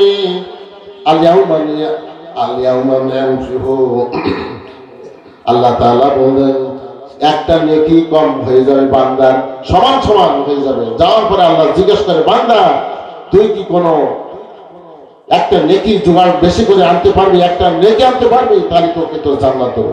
বলে আল্লাহ তুমি আমার একটু সুযোগ দাও। দুনিয়াতে ইয়াউমা ইয়াফিরু মারউ মিন আখি ওয়া উম্মিহি ওয়া আবি ওয়া সাহিবাতি ওয়া বানি। আল্লাহ দুনিয়াতে আমার ভাই ব্রাদার আত্মীয় স্বজন স্ত্রী পুত্র ছেলে মেয়ে সব আমার আছে, একটা নেকি তোমার দেবে। আল্লাহ বলে যা বান্দা। আল্লাহ তাআলা কোরআনের মধ্যে প্রথম যাবে ভাইয়ের কাছে, ভাই একটা নেকি আমারে দাও, একটা নেকির জন্য আমি জাহান্নামে যাচ্ছি। ভাই ভাইয়ের পরিচয় দেবে না, ভাইয়ের ভয়ে পা ধরে 500 বছর কাটবে, ভাই পালাবে, পরিচয় দিবে না, সেদিন পরিচয় দিবে না, একটা নেকি কমবে। ভাইরা চলে যাবে মার কাছে, মা তুমি আমারে কষ্ট করে গর্ভে ধারণ করেছো, এত কষ্ট করে আমাকে দুনিয়ার মুখ দেখাইছো, মা আমার অসুস্থতায় তুমি কি করছো, রাখবো তুমি আমাকে নিয়ে বসে আছো, ও মা একটা নেকি দিবানি, একটা নেকির জন্য আমাকে জাহান্নামে যেতে হচ্ছে। কয়টা নেকি? একটা নেকি, এই মা এত কষ্ট করেছে আপনার জন্য, দুনিয়ার মুখ দেখাইছে, এই মা এত কষ্ট করেছে, তারপরে একটা নেকি মা দিবি না, মা অস্বীকার হবে, তুই আমার সন্তান না, তুই দোহা, আমার চোখের সামনে বলে মাও পালন করো, চলে যাবে বাপের কাছে, বাপ পরিচয় দিবে না, চলে যাবে স্ত্রীর কাছে, কারণ স্ত্রীর কাছে দাবি বেশি। স্ত্রীর জন্য কি করে বাংলাদেশের সমস্ত টাকা সব কিনে লন্ডনে বাড়ি করেছি, সমস্ত সোনার গহনা, সমস্ত আলমারি, সমস্ত সোনার গহনা ভরে ফেলেছি, চুরি করে দেশের টাকা আত্মসাৎ করে, ঠিক কিনা বলেন? এত কিছু করেছি স্ত্রী সুখের জন্য, কিন্তু এই স্ত্রী কোনদিন একটা নেকি দেবে? দেবে? বিশ্বাস আছে কার? একটু হাত উঁচু করেন দিন যে আমার বউ আমার একটা নেকি দেবে। কেউ দেবে না। অথচ তার সুখের জন্য এত কিছু করেছি, কিন্তু এই স্ত্রীও তোমার না। এখন এক বালিশে মাথা দিয়ে ঘুমাচ্ছ, কি দুইজন আপন, অথচ তারা সব আপনার শত্রু, কেউ আপনার একটা নেকি দিবে না। ভাই আমার চলে যাবে ছেলের কাছে, ছেলেও দিবে না, মেয়ের কাছে মেয়েও দিবে না, কেউ দিবে না, একটা পরিচয় দিবে না, একটা নেকি দিবে না। লোকটা বিমুষ হয়ে ফিরে আসবে, আর একজন ব্যক্তির একটা মাত্র নেকি আছে। কয়টা নেকি? একটা নেকি আছে, কম পড়ে গেছে। কয়টা? একটা কম পড়ে গেছে। ওই লোকটার একটা নেকি আছে, দেখাইছে। লোকটা বলতে, তুই এত প্রেশারের মধ্যে আছিস কেন বাবা? বলি, একটা নেকির জন্য আজকে আমাকে জাহান্নামে যেতে হচ্ছে, একটা নেকির জন্য জাহান্নামে যেতে হচ্ছে আমাকে, একটা নেকি দিবি? আরে আমার তো খালি একটা নেকি আছে, আমার তো জাহান্নাম পাওনা হয়ে গেছে, জাহান্নাম তো যেতে হবে, একটা নেকি নিয়ে আমার কি লাভ? যা, তুই একটা নেকি দে। লোকটা ফিরে আসবে, কোথায় পারি নেকি? কে দিল? তোর ভাই দেশে, বাপ দেশে, মা দেশে, স্ত্রী দেশে, ছেলে দেশে, যাদের জন্য সংসার সংসার করিস। মহিলারা দেখবেন আসর হয়ে যায় তাও নামাজ পড়তে পারে না, দেখবেন আসর হয়ে গেছে তাও কাজ করতেছে। আরে এই কাজকে তোমার কবরে যাবে? ওই স্বামী ছেলে মেয়েকে কবরে যাবে? তুমি যেটা কবরে নিবা সেটা তুমি করো। আল্লাহ তাআলা কাজ করতে গিয়ে নিষেধ করেছে, সব করতে হবে, কিন্তু আখিরাতকে সামনে রেখে দুনিয়াকে সব করতে হবে। তারপর দুনিয়া আখিরাত, আর দুনিয়া মাজরাতুল আখিরা, দুনিয়া আছে আখিরাতের ক্ষেত খাওয়া। অর্থাৎ আমাদেরকে শুধু দুনিয়া বাদ দিয়ে আখিরাত করা যাবে না, আখিরাত বাদ দিয়ে দুনিয়া করা যাবে না। হযরত মুসা আলাইহিস সালাম আল্লাহর কাছে বলেন, আল্লাহ তুমি মানুষকে তৈরি করে জাহান্নামে পোড়াবা, তোমার কি একটু মায়া লাগবে না? আল্লাহ বলেন, ও মুসা তুমি গম লাগাই কি করো? বলে, গম আমরা খেতে গম লাগাই, ধান লাগাই না। 3 মাস ধরে পানি দিয়ে আমরা যখন ফসল পেকে যায় বাড়ি নিয়ে আসি, আমরা দানাগুলো কি করে আলাদা বস্তা করে পাই, আর আমরা সিটিগুলো আলাদা করে খড়কুটোগুলো পোড়াই দিই, ঠিক কিনা বললেন? আল্লাহ জিজ্ঞাসা করলেন, মুসা 3 মাস ধরে যে ফসলের পিছনে এত মেহনত করলে, এত সার দিলে, এত জন খরচ করলে, করার পরে তুমি পোড়াই দিলে খড়কুটোগুলো, তোমার একটু মায়া লাগলো না? আল্লাহ বলতেন, মুসা বলতেন, কেন আল্লাহ মায়া লাগবে? ওগুলো তো আগাছা, ফেসু, পরগাছা, ওগুলো যত পড়বে তত জঞ্জাল পড়বে, তত বাড়ি পরিষ্কার হবে, জমি পরিষ্কার হবে, জমি উর্বর হবে, ঠিক কিনা বলেন? আল্লাহ বলেন, মুসা যারা নামাজ পড়বে না, পর্দা করবে না, স্বামীর খেদমত করবে না, যারা মুত্তাকি, তাদেরকে আমি জান্নাতে দেওয়ার পরে এগুলো হচ্ছে ফেসু। এগুলো কি? ফেসু। এই ফেসুগুলো জাহান্নামে পড়বে, আমার আল্লাহ মায়া লাগবে না, আমার বড়জন আনন্দ লাগবে। কি লাগবে? আনন্দ লাগবে। এই জন্য আমাদেরকে নামাজ পড়তে হবে, নামাজ ছাড়া জান্নাতে যাওয়া যাবে না, ঠিক বলেন? নামাজ যদি সঠিক হয়ে যায়, নামাজ ঠিক হলে সব আমল ঠিক। যার নামাজ নেই তার কোনো আমলের দাম আল্লাহর কাছে নাই, ঠিক কিনা বলেন? যে নামাজ পড়ে তার ইমানের নাম্বার হচ্ছে কত? 1। ইমানের নাম্বার কত? 1। আর যত ভালো কাজ করবেন তার নাম্বার হচ্ছে 0। কি? 0। তাহলে 1-এর পিঠে যদি 0 দেন তাহলে কত হবে? 10। আর একটা ভালো কাজ করেন, যদি তার পিঠে বসাই দেন তাহলে কত হবে? আর একটা দেন 10,000, আর একটা দেন 1,00,000, এইভাবে সংখ্যা পাবে। এইবার সামনের থেকে যদি আপনি এক মুছে দেন তাহলে ওই সৈন্যের কোনো দাম আছে? আপনি যত আমল করেন না, যাই করেন না কেন, যদি আপনার ভিতরে নামাজ নাই, যে পরিবারে নামাজ নাই, সেই পরিবারে আল্লাহর কোনো রহমত নাই। আছে? এই জন্য আমাদেরকে নামাজ পড়তে হবে, আমাদের সন্তানদেরকে নামাজ পড়াতে হবে, আমাদের স্ত্রীদেরকে নামাজ পড়াতে হবে, সবাইকে নামাজ পড়াতে হবে। ঠিক কিনা বলেন? পড়াতে হবে না? আর আমরাও পড়ি না, স্ত্রীদেরকেও পড়াই না। অর্থাৎ সব গড়ে গড়ে চাল 22 পয়সা, গড়ে চাল কে গেছে 22 পয়সা। দেখবেন জঞ্জাল হয়ে গেছে, সব হয়ে গেছে ফেঁচো। আল্লাহর কাছে এগুলো কি ফেঁচো, এগুলো সব জাহান্নামে পড়বে। তাহলে আজকে আমাদের সমাজে নামাজ প্রতিষ্ঠিত থাকলে আমাদের সমাজে সুদ, ঘুষ, জেনা, ব্যভিচার, দুর্নীতি যদি ইসলামী সরকার এসে যায়, আগামীতে প্রথম বিল উত্থাপন হবে নামাজের। ঠিক কিনা বলেন? দরকার আছে কি আছে না? আছে। আমরা 53 বছর 54 বছর দেখলাম, কিন্তু এবার আমরা কি ভুল করবো? পশ্চিমকালে আমরা ভুল করবো না। অর্থাৎ হিসাব করে ইসলামী সরকার তৈরি করতে হবে। ভালো লোককে, যারা ভালো লোক, সৎ লোক, যারা কোরআন হাদিসের কথা বলে, এরকম লোককে আমাদের সংসদে পাঠাতে হবে। ঠিক কিনা বলেন? ভাইরা আমার, মা বোনরা অনেকে আসছে, মা বোনরা যদি 4টি কাজ করে, আল্লাহ নবী বলেছেন জান্নাতের 8টি দরজা দিয়ে তারা জান্নাতে যেতে পারবে। কয়টি কাজ? 8টা দরজা। কাজ কয়টা? 4টি কাজ। 1 নম্বর হচ্ছে নামাজ পড়তে হবে। 1 নম্বর কি করতে হবে?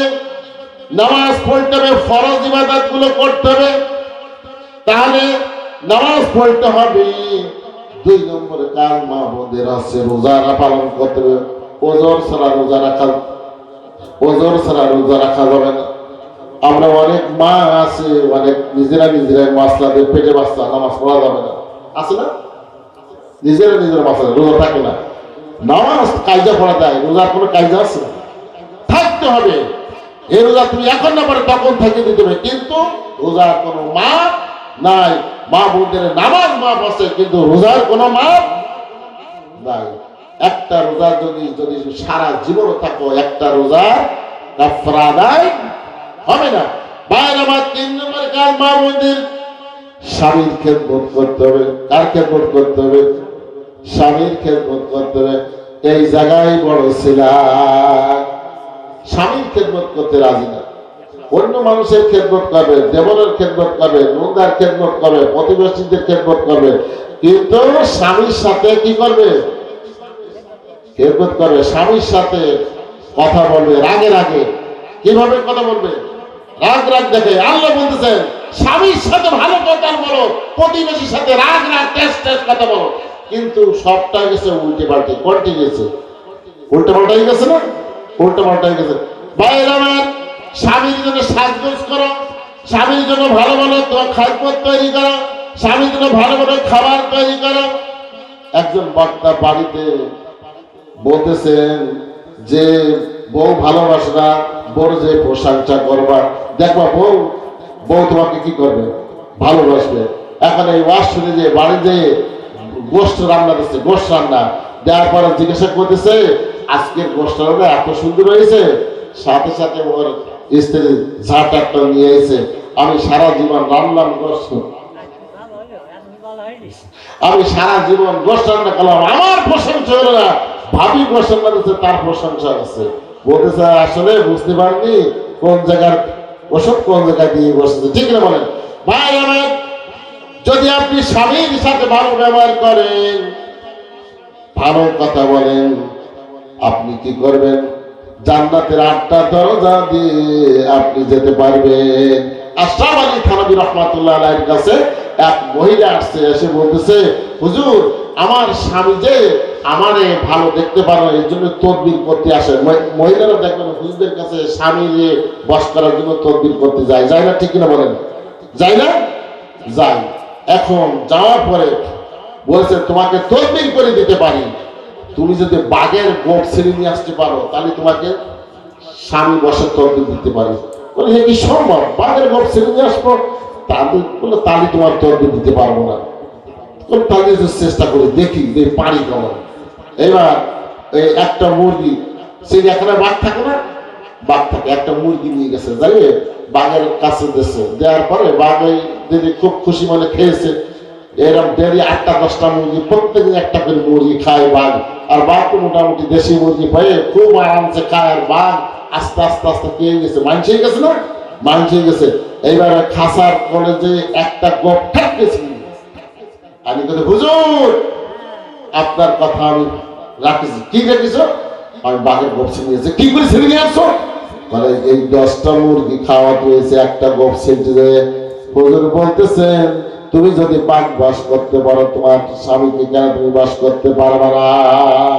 এরকম ভালো ভালো রান্না করে, ভালো ভালো কথা, ভালো ভালো সাজগোজ করে স্বামীর মন যদি তুমি জোগাও, তাহলে স্বামী কি অন্য জায়গায় বিয়ে করবে? তোমার সাথে খারাপ ব্যবহার করবে? বাড়ি আসলে একটু পানি যদি চাই ডেলি খাও, যদি দুটো ভাত চাই বাড়ি খাও, সব সময় মানে চাষি মারবে, বুঝতে পারছে? এরকম ব্যবহার করা যাবে না।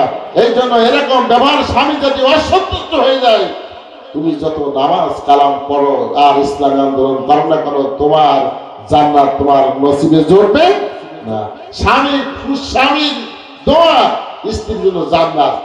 এই জন্য স্বামীদেরকে ভালো হতে হবে, শুধু খেদমত পাইলে হবে না, আবার তাদেরকে কি করতে হবে? তাদেরকে খেদমত দিতে হবে, ঠিক না বলে? তাদেরকে, স্ত্রীদেরকেও তাদের সাথে ভালো ব্যবহার করতে হবে, তাদেরকে খেদমত করতে হবে, ঠিক না বলে?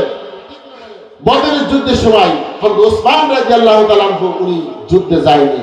তার কারণটা কি? যুদ্ধে না যাওয়ার কারণ আছে, রাসূল সাল্লাল্লাহু আলাইহি ওয়াসাল্লামের বড় মেয়ে অসুস্থ ছিলেন। আল্লাহ রাসূল বলেন, ওসমান তুমি তোমার স্ত্রীর সেবা যত্ন করো। আল্লাহ রাসূল জামাই ওসমান রাদিয়াল্লাহু তাআলা যুদ্ধে না যেয়ে বদরের যুদ্ধের মর্যাদা দিয়েছে এবং বদরের যুদ্ধের গনিমতের মালের ভাগও দিয়েছিলেন। এই জন্য যদি আপনার অসুস্থ স্ত্রীর সেবা করেন, জিহাদ করলে যে সওয়াব হবে সেই পরিমাণ সওয়াব ওই স্বামীর আমলনামার মধ্যে লিখে দেব। সুবহানাল্লাহ, বুঝতে পারছেন? ভাইরা আমার অনেকে আছে একাধিক কন্যা সন্তান হওয়ার পরে স্ত্রীর সাথে খারাপ ব্যবহার করে। এর জন্য দায়ী পুরুষ না মহিলা? মহিলা দায়ী না, পুরুষটা দায়ী। তার কারণ মহিলার মধ্যে XY থাকে, কোরআনে আছে, বিজ্ঞান বলে XY, আর পুরুষের থাকে X। যেদিন XX মিলে যাবে সেদিন ছেলে হবে, আর যেদিন X আর যেদিন YY মিলে যাবে সেদিন মেয়ে হবে। তাই পুরুষের একটা, মহিলার দুটো আছে। দায়ী থাকে কে? পুরুষ। অথচ আজকে আমাদের পুরুষ শাসিত আজকে এই সমাজে মহিলাদেরকে কি করা হয়? মহিলাদেরকে দোষী করা হয়, ঠিক আছে? মুসা আলাইহিস সালাম আল্লাহর কাছে বলে, আল্লাহ তুমি যখন বেশি খুশি হও কি করো? বলে আমি কি করি, জমিনে বৃষ্টি দান করি। মুসা বলেন, আল্লাহ এসে যদি বেশি খুশি হয়ে যাও তুমি কি করো? বলতেছেন আমি ওই বাড়ি মেহমান পাঠিয়ে দিই। জিজ্ঞেস করতে, আল্লাহ এর সে যদি তুমি বেশি খুশি হও তুমি করো? বলতেছে ওই বাড়িতে আমি কন্যা সন্তান জন্ম দিই। সুবহানাল্লাহ। আল্লাহ রাসূল বলেছেন যার 2টি কন্যা সন্তান আছে, 3টি কন্যা সন্তান আছে, সে আমি আর ওই কন্যার পিতা পাশাপাশি জান্নাতে থাকবো, ঠিক না বলে? কত সম্মান ইজ্জত কন্যাদের ইসলাম নারীদেরকে দিয়েছে, ঠিক না বলে? এই জন্য মন খারাপ করলে হবে না, তাদেরকে দেখাগুলো খারাপ ব্যবহার করা যাবে না, যাবে ভাই আমার? তাহলে আল্লাহ রাসূল বলেছেন 1 নম্বরে নামাজ প্রতিষ্ঠিত করবে, 2 নম্বর যাকাত, যাকাত ভিত্তিক অর্থনৈতিক ব্যবস্থা চালু করবে। আজকে আমাদের সমাজে যাকাত কেউ দেয় না, গ্রামের মধ্যে কেউ যাকাত দিতে চায় না। যার ঠিক করে 1 লক্ষ টাকা ক্যাশ থাকবে, 1 বছর মালিকানা থাকবে, তার উপরে যাকাত ফরজ, ঠিক না বলেন? আজকে যাকাত না দেওয়ার কারণের জন্য আজকে প্রত্যেকটা বাড়ি বাড়ি সুদ রন্ধে রন্ধে ঢুকে গেছে, ঠিক কিনা বলেন? প্রত্যেকটা বাড়ি বাড়ি সুদ। আল্লাহ রাসূল বলেছেন এমন একটা জামানা আসবে, সেই জামানায় সব মানুষ সুদখোর হয়ে যাবে। যারা মাদ্রাসায় চাকরি করে হুজুর, সব সোনালী ব্যাংকের থেকে সুদ নেয়, কনজিউমার্স লোন। এটা সুদ না? সুদ না? সুদ। বড় বড় আলেমরা, হুজুররা, আজকে ইমামরা, তারা সব ব্যাংকের মাধ্যমে সুদ খাচ্ছে। কি খাচ্ছে? সুদ খাচ্ছে। আর যারা গরিব মানুষ তারা সব এনজিওর মাধ্যমে কি কাটছে, সুদ কাটছে, খাচ্ছে না। আর যারা ব্যবসায়ী দেখবেন বড় বড় ব্যাংকের মাধ্যমে সব টাকা নিয়ে তারা আজকে ব্যবসা করতেছে। অর্থাৎ আমাদের সমাজটা হয়েছে সুদী সমাজ। 1 টাকা যদি সুদ খান, মার সাথে 36 বার জিনা করার যে গুনাহ, সেই গুনাহ আপনার আমল নামার মধ্যে আল্লাহ তাআলা দিয়ে দেবেন। নাউজুবিল্লাহ। 1 টাকা সুদ, অথচ আমরা লক্ষ লক্ষ টাকা আমরা কি করছি, সুদ খাচ্ছি। তার কারণ আজকে আমরা যদি কোনো জায়গায় কেউ বিপদে পড়ি, কারো কাছে কেউ আমরা টাকা ধার পাই না, বাধ্য হয়ে আমাদেরকে সুদ দিতে হয়। ঠিক না বলেন? আপনি টাকা ধার দেওয়ার থেকে টাকা কত দেয়, সওয়াব বেশি আল্লাহর কাছে। ঠিক না বলেন? ভাইরা আমার, আজকে যদি ইসলাম যদি প্রতিষ্ঠিত হয়ে যায় এই সমাজে, আজকে কি হবে, যাকাত ভিত্তিক অর্থনীতি ব্যবস্থা চালু হয়ে যাবে। ওমর ইবনে আব্দুল আজিজ মাত্র 2.5 বছর তিনি রাষ্ট্র চালিয়েছেন। ওই সমাজটা যখন যাকাত ভিত্তিক অর্থনীতি ব্যবস্থা চালু করে দিলেন, 2.5 বছর পরে ওমর বিন আব্দুল আজিজ টাকার বস্তা নিয়ে রাস্তায় রাস্তায় ঘুরে বেড়াইছে। কে নেবে যাকাত, কে নেবে যাকাত, কেউ যাকাত নেওয়ার একটা লোক খুঁজে পাই নাই। আমার মনে হয় আপনার গ্রামে হাতে গোনা হয়তো 10-20টি লোক যাকাত দেওয়ার মতন আছে, আর অধিকাংশ মানুষ সব যাকাত দেওয়ার মতো। ঠিক না বলেন? 1 লক্ষ টাকা একটা ভ্যান চালানো, একজন মাঠে কাজ করে 1 লক্ষ টাকা খাই পরে নেই, এমন কোন লোক খুঁজে পাওয়া যাবে না। ঠিক না বলেন? এমন কোন লোক আছে, অধিকাংশ লোক আছে যে 1 লক্ষ টাকা তার কাছে সবসময় থাকে, আছে না? আজকে আমাদের সমাজে সুদ নাই। ইসলাম স্টেট কায়েম হয়ে যাবে, টাকার দরকার তখন সুদ, জাকাত ভিত্তিক অর্থনীতি ব্যবস্থা চালু হয়ে যাবে, সুদ বন্ধ হয়ে আমরা যত নামাজ কালাম পড়ি না কেন, মসজিদে যতই আমরা নামাজ পড়ি না কেন, দেখা গেল আমি সুদের সাথে জড়িত আছে। আমার নামাজ পড়ে কোনো লাভ আছে? আছে কোনো লাভ? কোনো লাভ নেই। খালি নামাজই পড়তেছি, অথচ সুদ খাতেছি, গুনার সাথে, কবিরা গুনার সাথে আমরা জড়িত আছি।